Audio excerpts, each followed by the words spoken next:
I am Francine Tompkins, and I am an acrylic artist with 14 South Art Incorporated. I'm relatively new to the art world, so for those of you who say you can never do art, or maybe somebody told you at some point in time you can't draw or you can't paint, don't believe them.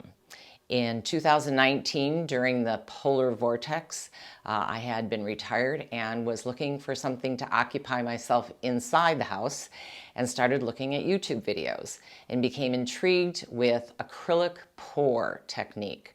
So I started out doing acrylic pours, and that is primarily the art form that I have been using over now the last 2.5, 3 years.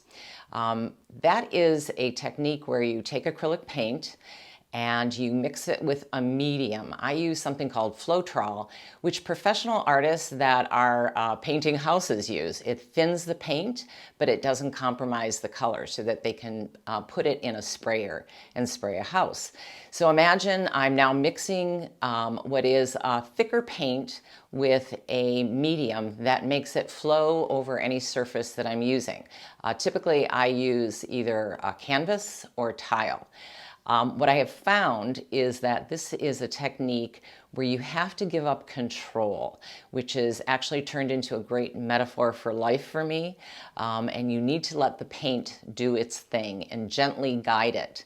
And that's been a lot of fun. Recently, I transitioned to a different form of acrylic painting, which is much more precise, and that is doing mandalas. That uses, again, acrylic paint. It's not thinned, but you use something called dotting tools, and it creates a design. It's based on a very ancient art form. And the biggest thing for me, both in creating mandalas as well as the acrylic pours, is for me first to start with my colors, what kinds of colors that I want to use in a painting.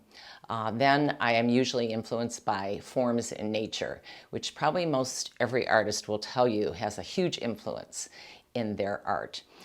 So that is basically the type of art I have been working with. Recently I've been teaching some mandala classes, and it's been very exciting to see people get enthused. Again, oftentimes people saying, I can't do this, I'm not an artist.